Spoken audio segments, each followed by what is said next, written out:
ಆತ್ಮೀಯರಿಗೆ ಜ್ಯೋತಿಷ್ಪಥ ಚಾನಲ್ಗೆ ಸ್ವಾಗತ. ಶ್ರಾವಣ ಮಾಸ ಪ್ರಾರಂಭವಾಗಿದೆ. ಹಬ್ಬಗಳ ಸರಣಿ ನಮ್ಮ ಮುಂದಿದೆ. ಇದರಲ್ಲಿ ಈ ಬಾರಿಯ ದೊಡ್ಡ ಗೊಂದಲ ಯಾವುದು ಅಂದರೆ ವರಮಹಾಲಕ್ಷ್ಮಿಯ ಆಚರಣೆಯನ್ನು ನಾವು ಯಾವಾಗ ಮಾಡಬೇಕು ಎನ್ನುವುದಾಗಿ.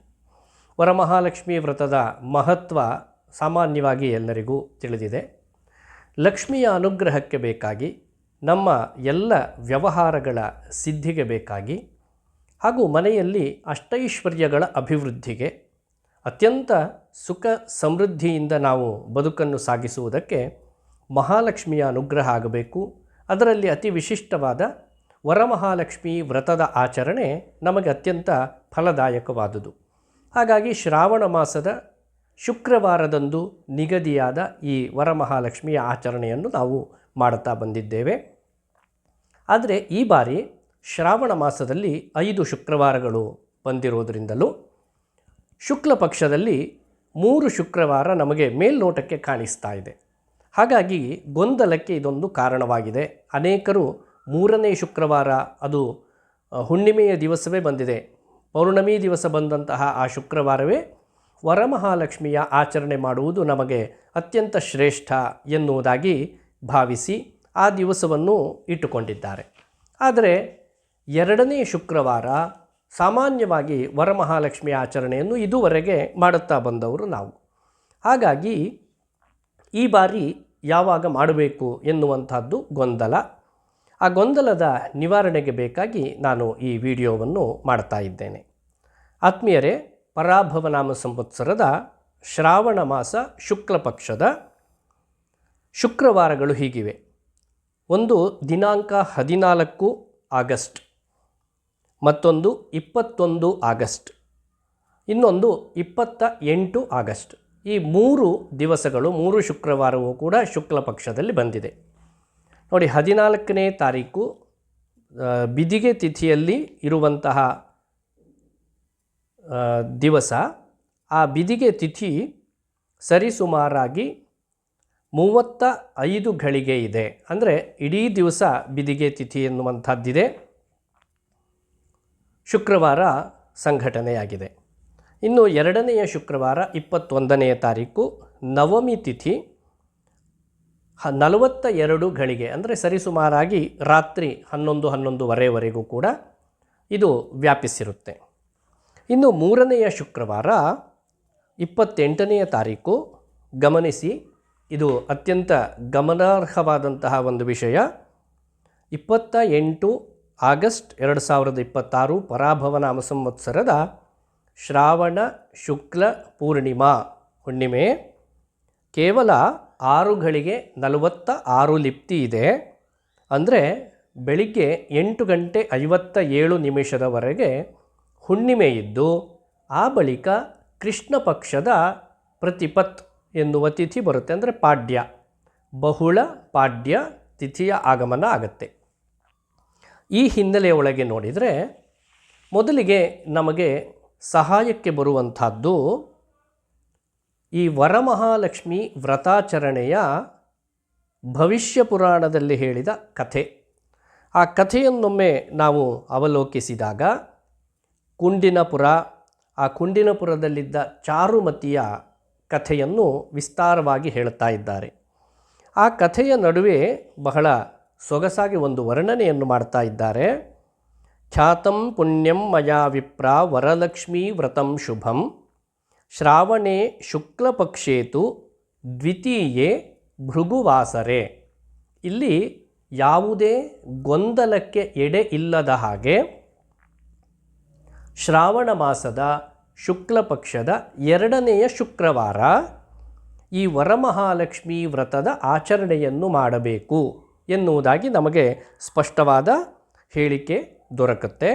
ಶ್ರಾವಣೇ ಶುಕ್ಲ ಪಕ್ಷೇತು ದ್ವಿತೀಯೇ ಭೃಗುವಾಸರೆ ಸಂಪದ್ವ್ರತಂ ಪ್ರಕುರ್ವೀತ ವರಲಕ್ಷ್ಮೀ ಪ್ರಸಾದಕಂ ಅಂತ. ಇದಕ್ಕೆ ಸಂಪದ್ವ್ರತ ಅಂತಲೇ ಮತ್ತೊಂದು ಹೆಸರಿದೆ. ಹಾಗಾಗಿ ಸಂಪತ್ತಿನ ಆಕಾಂಕ್ಷೆ ಇದ್ದು ಈ ವ್ರತಾಚರಣೆಯನ್ನು ಮಾಡುವವರು ಶ್ರಾವಣ ಮಾಸದ ಶುಕ್ಲ ಪಕ್ಷದ 2ನೆಯ ಶುಕ್ರವಾರ ಈ ವ್ರತಾಚರಣೆಯನ್ನು ಮಾಡಬೇಕು ಎನ್ನುವುದಾಗಿ ಬಹಳ ಸ್ಪಷ್ಟವಾದ ಹೇಳಿಕೆ ಈ ಕಥೆಯಲ್ಲಿಯೇ ಬರುತ್ತೆ. ಇಲ್ಲಿ ಸಾಮಾನ್ಯವಾಗಿ ನಾವು ಕಥಾಶ್ರವಣವನ್ನು ಸರಿಯಾಗಿ ಮಾಡದೇ ಇರುವುದರಿಂದ ನಮಗೆ ಆ ವ್ರತದ ಪೂರ್ಣ ಪಾಠ, ವ್ರತದ ವಿಧಿವಿಧಾನಗಳು ಮತ್ತು ಯಾವುದನ್ನು ಮಾಡಬೇಕು, ಹೇಗೆ ಮಾಡಬೇಕು ಎನ್ನುವಂಥದ್ದರ ಮಾಹಿತಿ ಕೊರತೆಯಾಗಿದೆ. ಇನ್ನು ಇದಕ್ಕೆ ಶಾಸ್ತ್ರಗಳ ಆಧಾರವನ್ನು ನಾವು ನೋಡುತ್ತಾ ಬರುವುದಾದರೆ, ಇಲ್ಲಿ ಕೃಷ್ಣ ಪಕ್ಷ ಬಂದು ಬಿಡುತ್ತೆ 3ನೇ ಶುಕ್ರವಾರ ಅಂತ ಹೇಳಿದರೆ, ಆ ಕೃಷ್ಣ ಪಕ್ಷವನ್ನು ವರ್ಜ್ಯ ಮಾಡಿದ್ದಾರೆ. ಕೃಷ್ಣ ಪಕ್ಷೇ ನ ಕರ್ತವ್ಯಂ ವರಲಕ್ಷ್ಮೀ ವ್ರತಂ ಶುಭಂ ಅಂತ ಬಹಳ ಸ್ಪಷ್ಟವಾಗಿ ಹೇಳಿದ್ದಾರೆ. ಒಂದು ವೇಳೆ ಆ ದಿವಸ ವ್ರತವನ್ನು ಆಚರಣೆ ಮಾಡಿದರೆ ಏನಾಗತ್ತೆ ಅಂದರೆ, ಯದಿ ಮೋಹಾತ್ ಪ್ರಕುರ್ವೀತ ಪತಿ ಪುತ್ರಾರ್ಥ ನಾಶಕಂ ಅಂತ ಹೇಳಿದರು. ಒಂದು ವೇಳೆ ಮೋಹವಶದಿಂದ, ಯಾವುದೋ ಒಂದು ಭ್ರಮೆ, ಅದರ ಕಾರಣದಿಂದ ಆ ದಿವಸ ವ್ರತಾಚರಣೆಯನ್ನು ಮಾಡಿದರೆ ಪತಿಪುತ್ರ ಅರ್ಥ ನಾಶಕಂ, ಪತಿ ಪುತ್ರ ಹಾಗೂ ಅರ್ಥ ಈ 3 ವಿಭಾಗಕ್ಕೆ ಹಾನಿಯುಂಟಾಗತ್ತೆ ಎನ್ನುವುದಾಗಿ ಹೇಳಿದ್ದಾರೆ. ಇದು ಶಾಸ್ತ್ರವಾಕ್ಯ. ಈ ಎಲ್ಲ ಹಿನ್ನೆಲೆಯೊಳಗೆ ನಾವು ನೋಡ್ತಾ ಹೋದರೆ ಶುಕ್ಲ ಪಕ್ಷ ಎನ್ನುವಂಥದ್ದು ಇದಕ್ಕೆ ಅತ್ಯಂತ ಅವಶ್ಯವಾಗಿ ಬೇಕಾದ ಒಂದು ವಿಷಯ. ನಾನು ಯಾಕೆ ಇದನ್ನು ಒತ್ತಿ ಒತ್ತಿ ಹೇಳ್ತಾ ಇದ್ದೇನೆ ಅಂದರೆ, ನಮಗೆ ಎಲ್ಲ ವ್ರತಗಳ ಆಚರಣೆ ಹೇಗೆ ಬಂದಿದೆ ಅಂದರೆ, ಮಾಸಗಳ ವ್ರತ, ಹಾಗೆ ಪಕ್ಷಗಳ ವ್ರತ, ಆ ಪಕ್ಷದ ನಡುವೆ ಬರುವ ತಿಥಿಗಳನ್ನು ಅನುಸರಿಸಿ ಬರುವ ವ್ರತಗಳು, ಹೀಗೆ 360 ದಿವಸಗಳಿಗೂ ಕೂಡ ಅದರದ್ದೇ ಆದಂತಹ ವ್ರತಾಚರಣೆ ಮತ್ತು ಮಹತ್ವ ಖಂಡಿತವಾಗಿಯೂ ಇದೆ. ಹಾಗಾಗಿ ಯಾವುದನ್ನು ವಿಧಿ ಅಂತ ಹೇಳಿದ್ದಾರೋ ಮತ್ತು ಯಾವುದನ್ನು ನಿಷೇಧಿಸಿದ್ದಾರೋ ನಾವು ಅದನ್ನು ಅನುಸರಿಸಿದಾಗ ಮಾತ್ರ ಫಲಪ್ರಾಪ್ತಿ ಎನ್ನುವಂಥದ್ದಾಗತ್ತೆ. ಇದು ಶಾಸ್ತ್ರವಚನ ಆಯಿತು. ಕಥೆಯಲ್ಲಿ ಅದಕ್ಕೆ ಹೇಳಿದ ವಿಧಿಯನ್ನು ನಾವು ತಿಳಿದುಕೊಂಡೆವು. ಲೌಕಿಕವಾಗಿ ಇದನ್ನು ನಾವು ಅನ್ವಯ ಮಾಡುವುದಾದರೆ 21 ಆಗಸ್ಟ್ ಆ ದಿವಸವೇ ಶುಕ್ರವಾರ ವರಮಹಾಲಕ್ಷ್ಮಿ ವ್ರತದ ಆಚರಣೆ ಮಾಡುವಂಥದ್ದು ಅತ್ಯಂತ ವಿಹಿತ. ಯಾಕೆಂದರೆ ಕಥೆಯಲ್ಲಿ ಹೇಳಿದ ಹಾಗೆ ದ್ವಿತೀಯೇ ಭೃಗುವಾಸರೆ 2ನೆಯ ಶುಕ್ರವಾರ ಅದಾಗಿದೆ. ಇನ್ನು 3ನೆಯ ಶುಕ್ರವಾರ ಹುಣ್ಣಿಮೆ ದಿವಸವೇ ಪ್ರಾಪ್ತವಾಗಿದೆ. ಆದ್ದರಿಂದ ನಾವು ಆ ದಿವಸವೇ ಮಾಡ್ತೇವೆ ಅಂತ ಹೇಳುವವರಿಗೆ ನಾನು ಸ್ಪಷ್ಟವಾದ ಶಾಸ್ತ್ರವಾಕ್ಯವನ್ನು ಹೇಳಿದ್ದೇನೆ. ಆ ಹುಣ್ಣಿಮೆ ತಿಥಿ ಇರುವಂಥದ್ದು ಕೇವಲ ಬೆಳಿಗ್ಗೆ 9 ಗಂಟೆಯವರೆಗೆ ಮಾತ್ರ. ಆ ಬಳಿಕ ಕೃಷ್ಣ ಪಕ್ಷದ ಪಾಡ್ಯ ತಿಥಿಯ ಆಗಮನ ಆಗತ್ತೆ. ಕೃಷ್ಣ ಪಕ್ಷದಲ್ಲಿ ಈ ವ್ರತಾಚರಣೆಯನ್ನು ಮಾಡಕೂಡದು ಎನ್ನುವುದಾಗಿಯೇ ನಿರ್ದೇಶನ ಇದೆ. ಈ ಹಿನ್ನೆಲೆ ಒಳಗೆ ನಾವಿದನ್ನು ಸಮನ್ವಯ ಮಾಡಿದಾಗ ಎಲ್ಲ ಕಾರಣಗಳಿಂದಲೂ ಕಥೆಯಲ್ಲಿ ಹೇಳಿರುವ ಹಾಗೂ ಶಾಸ್ತ್ರದ ವಾಕ್ಯವಾಗಿಯೂ ಲೌಕಿಕವಾಗಿ ಅನ್ವಯ ಮಾಡಿದಾಗಲೂ ಕೂಡ 21ನೇ ತಾರೀಕು ಈ ವ್ರತಾಚರಣೆಯನ್ನು ಮಾಡುವಂಥದ್ದು ಅತ್ಯಂತ ವಿಹಿತ ಎನ್ನುವುದಾಗಿ ನನ್ನ ಅಭಿಪ್ರಾಯ. ಆದ್ದರಿಂದ ಭಗವದ್ಭಕ್ತರೆಲ್ಲ ಶ್ರಾವಣ ಮಾಸದ 2ನೆಯ ಶುಕ್ರವಾರವಾದ 21 ಆಗಸ್ಟ್ ಈ ದಿವಸದಂದೇ ವರಮಹಾಲಕ್ಷ್ಮಿ ವ್ರತದ ಆಚರಣೆಯನ್ನು ಮಾಡಿ ಈ ವ್ರತದ ಸಂಪೂರ್ಣ ಸಮಗ್ರ ಫಲಗಳು ನಿಮಗೆ ಪ್ರಾಪ್ತವಾಗುತ್ತೆ.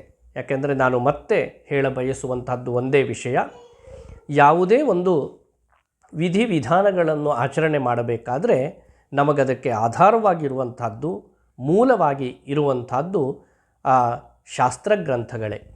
ಆ ಶಾಸ್ತ್ರವನ್ನು, ಅದರ ವಿಧಿಯನ್ನು ಬಿಟ್ಟು ನಾವು ಮಾಡುವುದರಿಂದ ಯಾವುದೇ ಶುಭ ಫಲವನ್ನು ನಾವು ಹೊಂದುವುದಕ್ಕೆ ಸಾಧ್ಯ ಇಲ್ಲ.